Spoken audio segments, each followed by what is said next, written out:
Welcome to the Pilot's Inner Circle on Flight Training Radio, where a good pilot is always learning. Now, here's your host and certified flight instructor extraordinaire, Jason Schappert.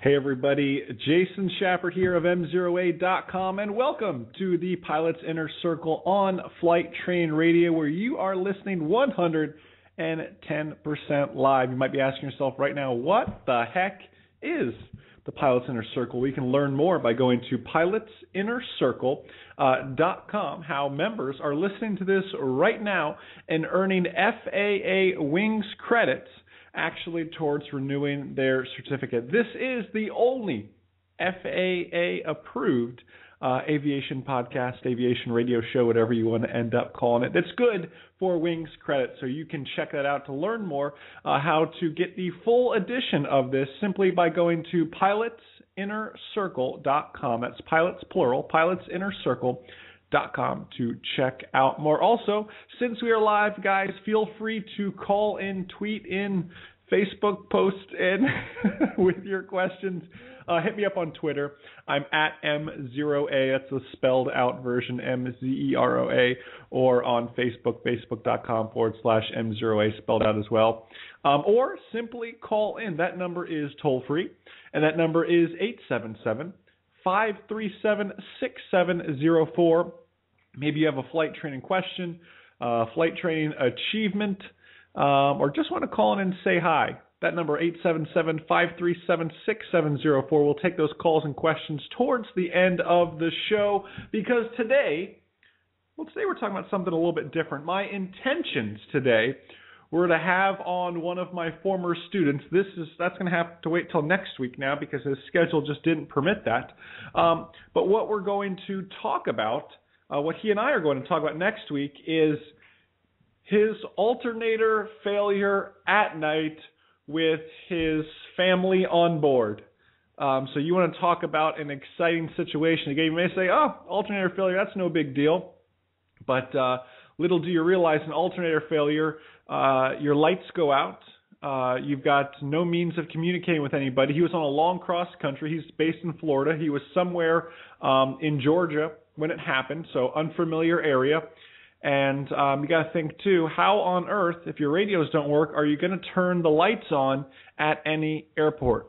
So really a neat story to hear. On top of it, landing, no flaps in a Cessna 182 at night. For those of you that have done night training, night landings are scary enough. Try doing it without any landing light and without any flaps.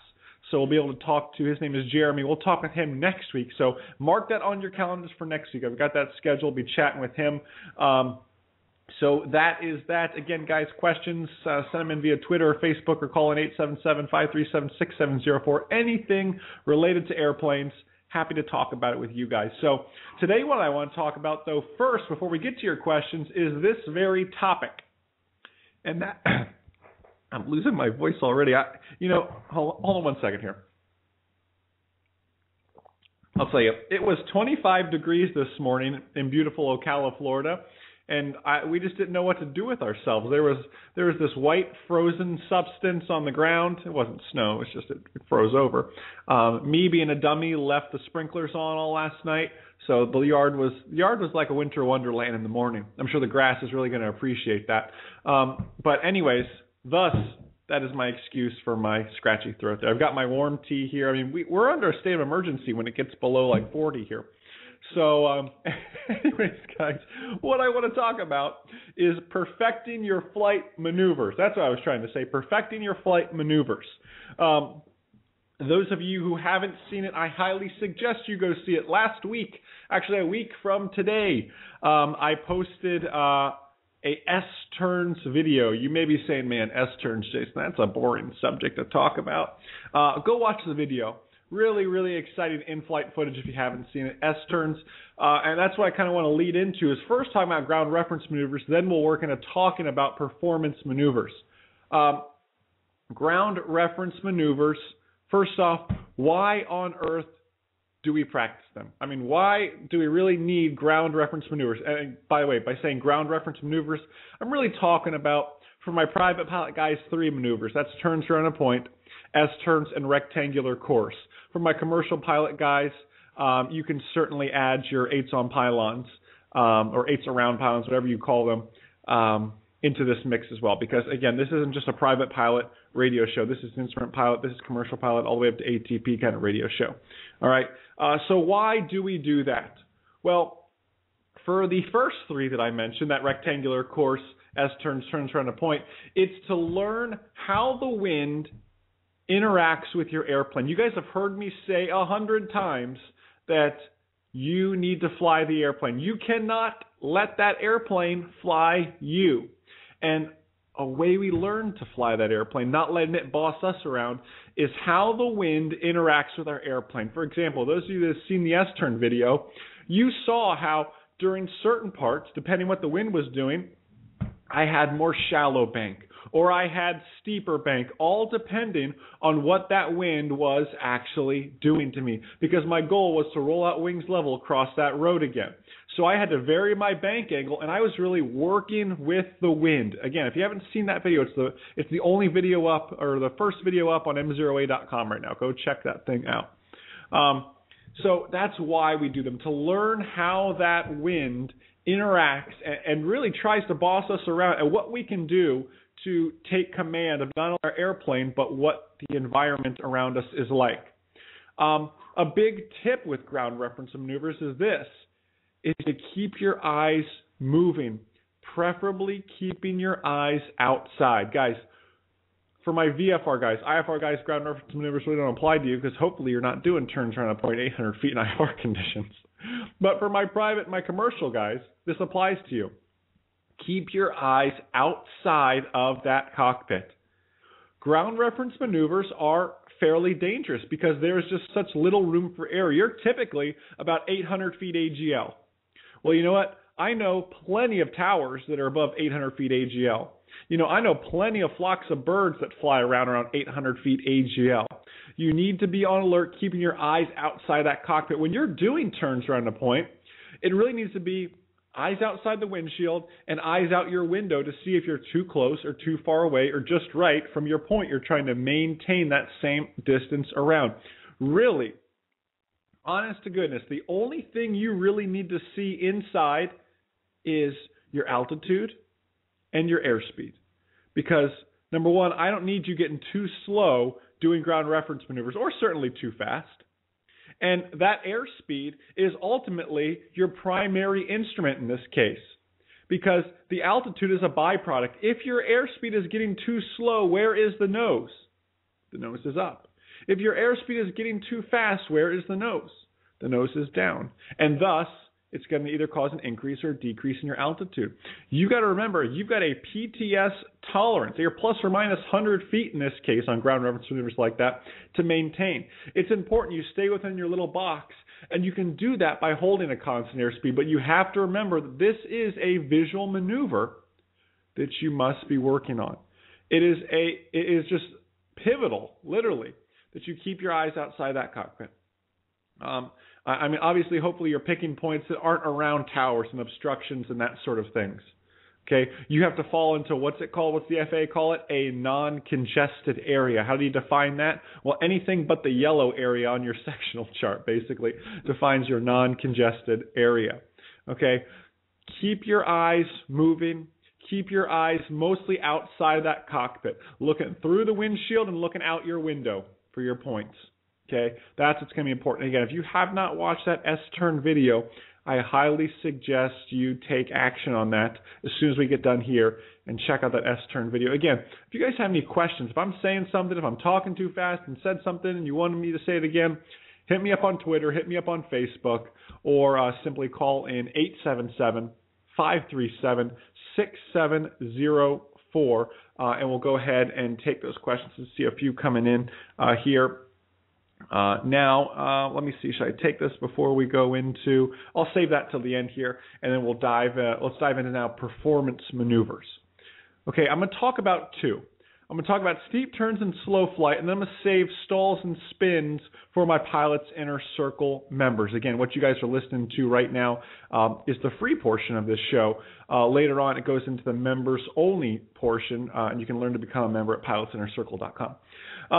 So for you guys, let's talk steep turns and slow flight real quick. Performance maneuvers. Steep turns. Why on earth do I practice steep turns?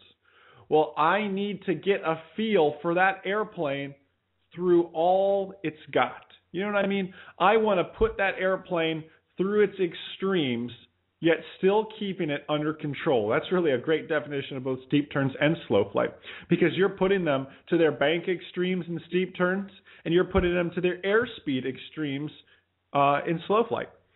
So with steep turns, again, VFR guys, this is such a visual maneuver. Literally, here in Florida, we have on the Gulf of Mexico, we have a power plant, and it's 30 miles off, so good day visibility. We can see that power plant. I make them turn towards that power plant. They're locked on their altitude, whatever that may be, 3,500 feet.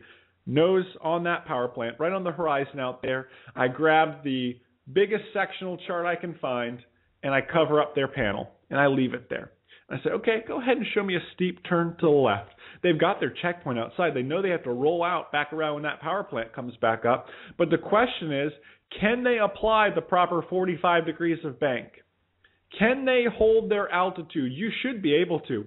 If you are looking inside, more than 20% of the time, you've got a problem. Because you should be able to do steep turns without ever looking at your instruments for my VFR guys. Okay, IFR guys, I'll get to you in a second here. For my VFR guys, I should be able to cover up your instruments and have you do a perfect steep turn to the left and to the right. Don't forget about simple little tricks like trim. Okay, I did a video a couple months ago on steep turns. I've done a few videos on steep turns, and they all come down to one common denominator, and that is to use trim, because trim is your friend in those situations. Okay? Trim helps you hold that bank and hold that pitch. I teach 3 rolls of trim to the left and an extra roll, so 4 rolls of trim to the right. Now, some people have said you only need 3. It's going to depend on your airplane. In my 150, it's 3 and 4. For your airplane, it may be 3 and 3. It just depends. Okay? That's something you're going to have to test. And if I'm confusing you with what I'm saying, go on MzeroA.com and search steep turns and find that steep turns video, because it will change the way you do your steep turns, no joke. All right, and I'm sorry I'm talking so fast here. I just have a lot I want to get through here for you guys. Okay, so steep turns. We're taking that airplane through its extremes in relation to bank angle. There's just so many variables into this, from holding your altitude to holding your bank angle. And by the way, you got to roll out on your exact heading. I highly encourage you guys to go up, obviously, with a flight instructor and try that. Pick a fixed point, a lake, just something that you can easily identify outside the windshield. Cover up your panel, have the instructor cover up the panel, and try a steep turn to the left. Literally slice, I always use this phrase, slicing the nose across the horizon. I want you, from your left seat, to find a rivet line or just something on that cowling where you can line it up with the horizon. In the 150, it's beautiful. We have 2 rivet lines going down the cowling, the little rivets. You know, guys, what I'm talking about? So we take one rivet line. I believe it's the one on the right when you're turning to the left. And you just slap that thing right on the horizon and just slice it all the way across. If you hold that rivet line across the horizon the entire way from the left seat, it's going to be perfect each and every time, assuming you have the right bank angle in. It's something you've got to learn to eyeball. It's something you've got to learn to burn into your memory. Okay? So performance maneuvers, steep turns. Try covering up the panel. Certainly use trim to help you to alleviate some of that back pressure. We're not trying to become strong men. We're trying to become pilots. So when I look over at my student and their veins are bulging and they're about to break the yoke off into their hand, I can only imagine how expensive a yoke would be. I've replaced just about every other part on that airplane. A yoke would be really expensive. When they're about to break it off in their hand because they have such a death grip from trying to hold that thing back, simply reach down and give yourself some trim. Alleviate some of that stress So now you can focus on more important things like rolling out on your heading properly. Now don't forget that you've got all that trim in there now. So when you go to roll out, it's going to take a little nose down pressure, and you're going to have to work some of that trim out. Okay? What about slow flight now? Listen to this. And maybe you've heard me say this before. Slow flight, if you are a master at slow flight, it will change the way you land an airplane. It will make you more proficient. It will make you, is this proper grammar? A better lander. I don't think that's proper grammar, but you get what I'm trying to convey, the message I'm trying to say here. Okay, you will get better at landings by being an expert at slow flight. Too many times, instructors let students get away with trying to practice landings before they've mastered something like slow flight. Now, I don't mind letting you take your stab at a landing or two, but before we get serious about you coming to solo, you've got to be a master at slow flight. Okay. Why does slow flight make you better at landings? Because right before those wheels touch the ground, you'll never know it, but you are actually in a glorified version of slow flight. I mean, a lot of times you have what's called a full stall land. That stall warning horn comes on, and I mean that warning horn comes on, then the wheels chirp. It's quick. But you are in a glorified version of slow flight before those wheels actually touch the ground when you're coming in to land. If you can learn how to maneuver that airplane, how to fight that airplane at 3,500 feet in slow flight and deal with the winds, and see how those rudders react to different amounts of pressure from your feet, you are going to be a pro at landing. So right now, if maybe landings are something you're struggling with, I encourage you to go out and spend a lesson even just kicking butt at slow flight, both clean slow flight and dirty slow flight. Flaps and no flaps is what I mean by clean and dirty, okay? Practice both and become an absolute expert at it. Trim that airplane up. I love when students have such a command of the airplane that they can literally trim that airplane up, let go, and just cross their arms and fold their arms there. And that airplane, they are such a pilot in command in that because they've got that airplane just whipped into submission, doing exactly what they want it to do, having it trimmed up that well. Okay, those are people I know when you can do something like that, you can land the heck out of an airplane. All right, so if landings are something you're struggling with, I encourage you to get out and practice some slow flight. Not only practice slow flight, but feel slow flight. Try to make basic turns with it. For example, just give a basic heading change of 30 degrees to the left, let's say. Nice heading change of 30 degrees to the left. You're going to realize that there's a lot of aileron input in there, but nothing's happening. Why? Because we don't have as much airflow over our wings at that high angle of attack, thus rendering our ailerons basically useless, if certainly not 90% less effective than they are in cruise flight. They don't do a whole lot. Whereas you're going to realize the rudder is the important aspect there. The rudder is what's going to get you around and through that turn. Now, it's important to keep it coordinated. I always tell people it's called slow flight for a reason. Take your time doing turns during slow flight. There is no rule that says you have to do this turn at the standard rate during slow flight. No, that's ingredients for a stall spin scenario, okay? Take your time. Baby your way over there during that turn. Then I want you to try to do a turn to the right. You're going to realize real quick that turn to the right is a whole lot more difficult because you're working against the grain of that propeller. You are working against those gyroscopic principles of how that propeller is turning. Not to get too terribly technical. P factor, if that helps you any. Okay? You're working against the grain. So a right turn is inherently more difficult. It really in all phases of flight, but certainly in slow flight, and also certainly in steep turns, a right turn is more difficult. All right? So work on your slow flight. Become a master of that in both conditions, clean, meaning no flaps, and dirty, meaning with flaps. It will make you more proficient at your landings. It's just that cut and dry, simple. Okay, guys, if you have any questions as to what I am talking about here, I am more than happy to take them.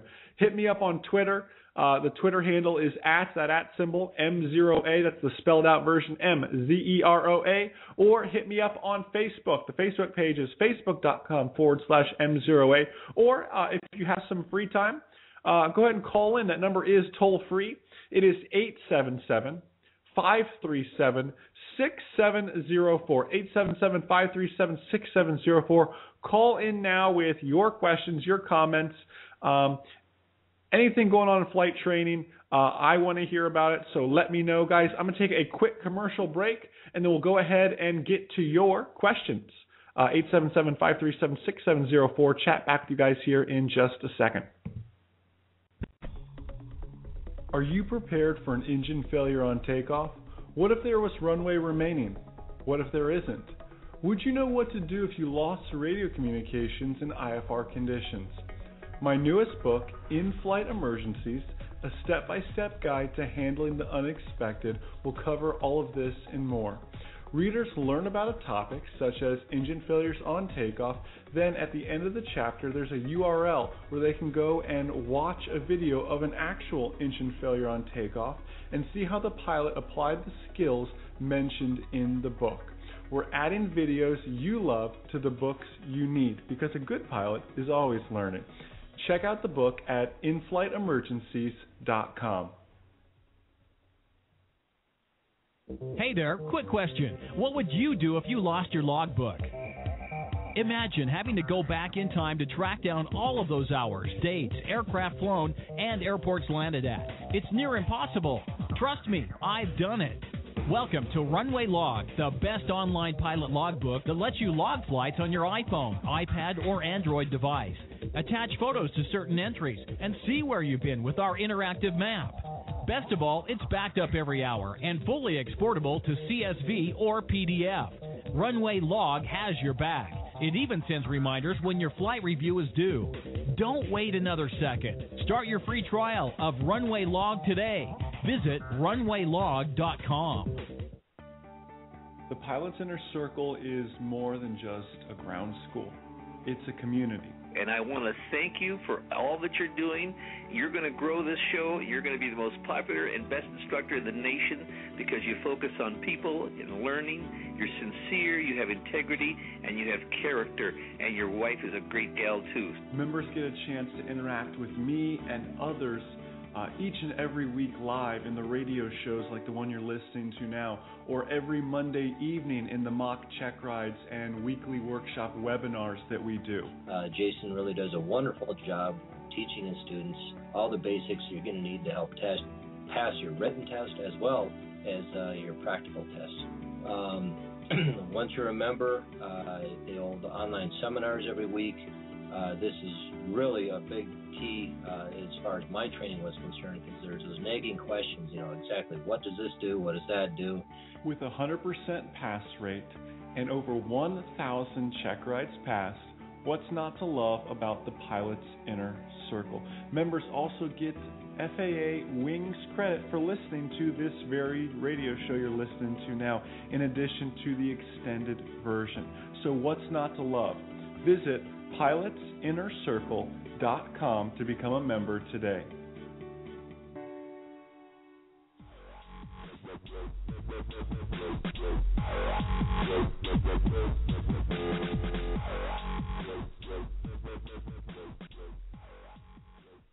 Alrighty, guys, Jason back here with you again. Any questions you guys have for me? That number to call in is 877-537-6704. More than happy to go ahead and take your questions.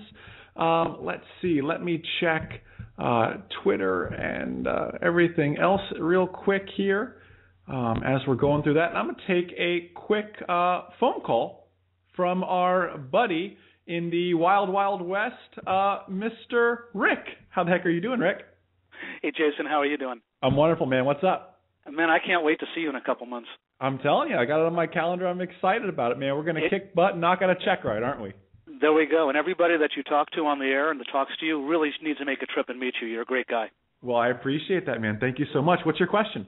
Actually, I got in late on the webinar because, frankly, I was playing golf, and that became much more important. I understand. Yeah, but you mentioned use of trim to, really control the airplane. And when I'm flying, I don't like to use autopilot because I'm paying for the time. Fly the plane. Mm-hmm. I tend, instead of using the yoke to hold altitude to make small changes, I'm using the trim wheel all the time. Absolutely. Good. Okay, I was just wondering if that's good, bad, or indifferent. No, I think you're exactly right. And one thing you got to realize, too, is you're trying to trim for an airspeed.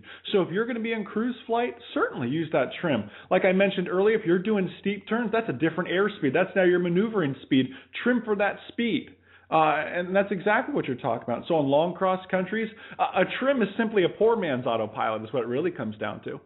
You know what I'm saying? Yeah, okay, so as I am going out across country, an hour or so in a flight, I may be holding 8,500 feet, but obviously wind is changing my airspeed.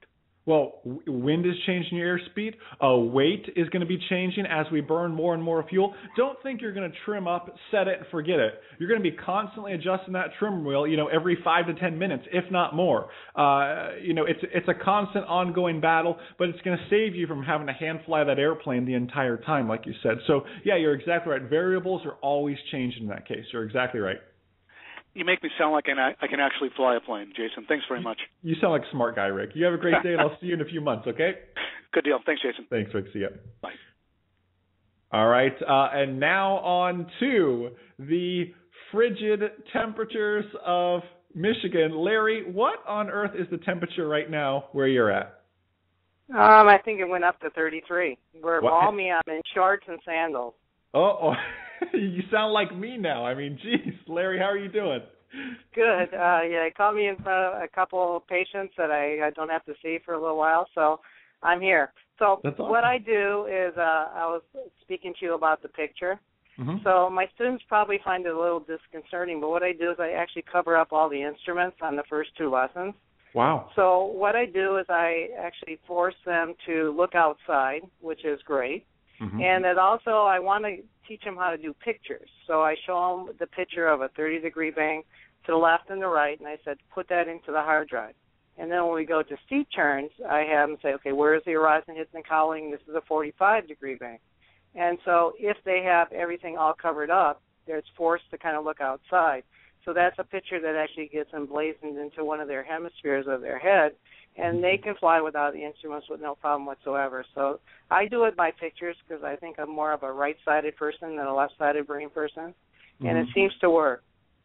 No, I think that is so smart because and I like what you said about covering up the instruments early on, even on their first and second lesson, because too many times, and you know this as well, and for those of you who don't know, Larry is a flight instructor, a wonderful flight instructor up in the Michigan area and helps me out with all things at MzeroA.com. But one thing I'm realizing, Larry, with brand spanking new students is their reaction initially is to look at those instruments. However, you and I both know that they have no clue how to read and interpret and properly scan those instruments. However, for whatever reason, they are just instantly drawn to that and trying to digest that information when they simply can't comprehend it just yet. So I love the idea of, hey, let's calm down a little bit. Let's not look at those. Let's not have a signal overload right now. Let's just focus on looking outside. I like that idea a lot. Good. Well, thanks. The other question that I kind of had is what I found useful with S-turns, and I kind of mentioned it, is I always get the same question, why is the steepest turn on the downwind leg? And the best way to explain it, at least in my experience, is to explain it as ground speed. Since it's a ground reference maneuver, I'm going faster over the ground, so I need to make a steeper bank. And then as I'm going less fast over the ground, I need less of a bank. And that seems to really click in with the students. And it kind of like saying, okay, I'm looking at the ground. That's what I'm looking at. That's what it's all based upon. I don't care what the airspeed. I mean, I want the airspeed to be constant. But the ground speed really gets, once I get that idea into their head, they don't seem to have any problems with ground reference maneuvers. Well, and that's a great correlation to make, too. I mean, too many times students think that you can look at the airspeed indicator and know how fast you're going, and that's not the case at all. They've got to know the difference between a ground speed and, say, a true airspeed. And I think, doing that, what you just said there, you're killing two birds with one stone. You know, I always work it as, hey, the wind is blowing me away from my point. You know, you're exactly right with what you're saying there. The wind is blowing, you know, it's at your back, so you're inherently traveling faster across the ground. I think that's a great way to explain it, Larry. Really, really good stuff there. Awesome, man. Oh, thanks. Appreciate it. It's always a pleasure to speak with you, as you well know. Hey, a pleasure to speak with you as well. Larry, you go save some lives today, okay? Okay, thanks a lot. I'll see you tonight. All right, thanks, Larry. See you at the webinar. Okay, bye-bye. All right.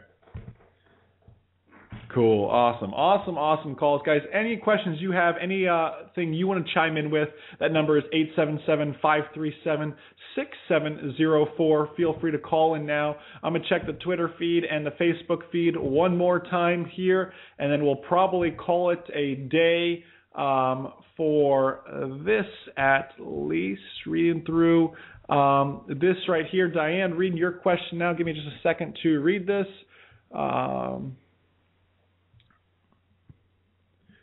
Okay, so Diane's question is this: when slicing, the phrase I used, through a steep turn maneuver, and the terrain is, let's say it's mountainous, along with valleys, where would you keep your eyes? It seems like this would be much easier in flat terrain. Diane, you're exactly right. It typically is easier with flat terrain because sometimes, as you said, you're going to lose that horizon. However, from experience, Diane, you and I both know that sometimes you'll go out and fly, and whether there's a mountain there or not, it doesn't matter because there's no horizon to see at all.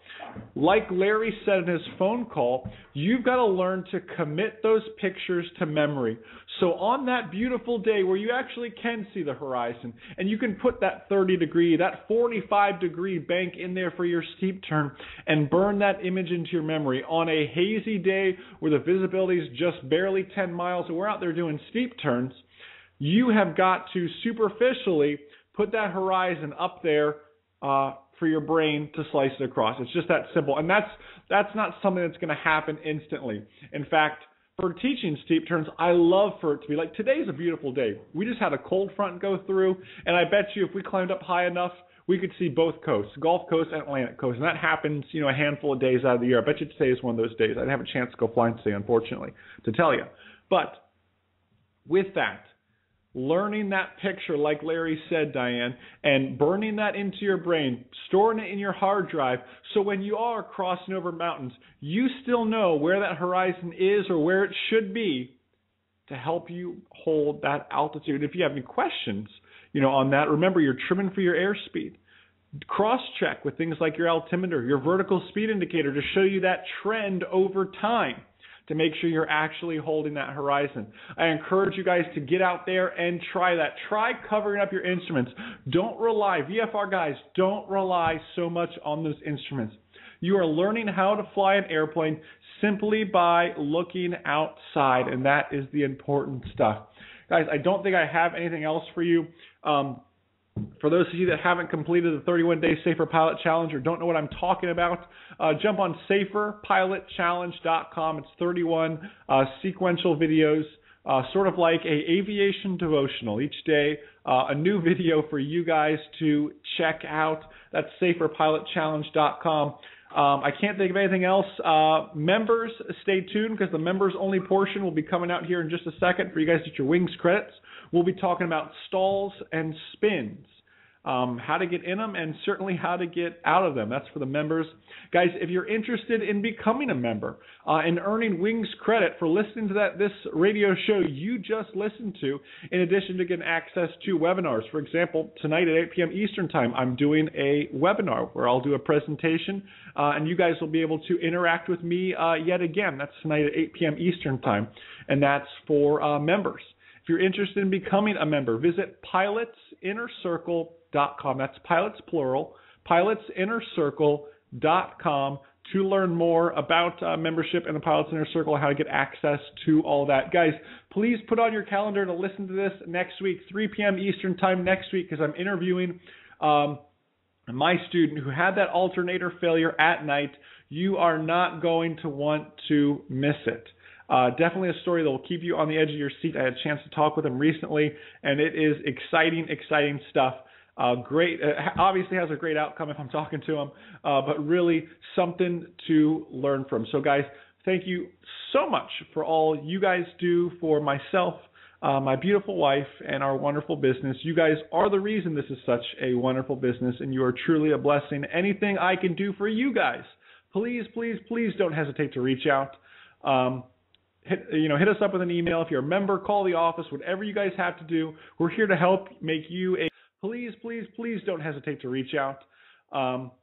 Hit us up with an email. If you're a member, call the office, whatever you guys have to do. We're here to help make you a safer, smarter pilot. So with that, guys, have a wonderful rest of your day. And most importantly, remember that a good pilot is always learning. Have a great day, guys. See ya. Hey guys, Jason back here with you again. The audio you just listened to continues on for Pilots Inner Circle members.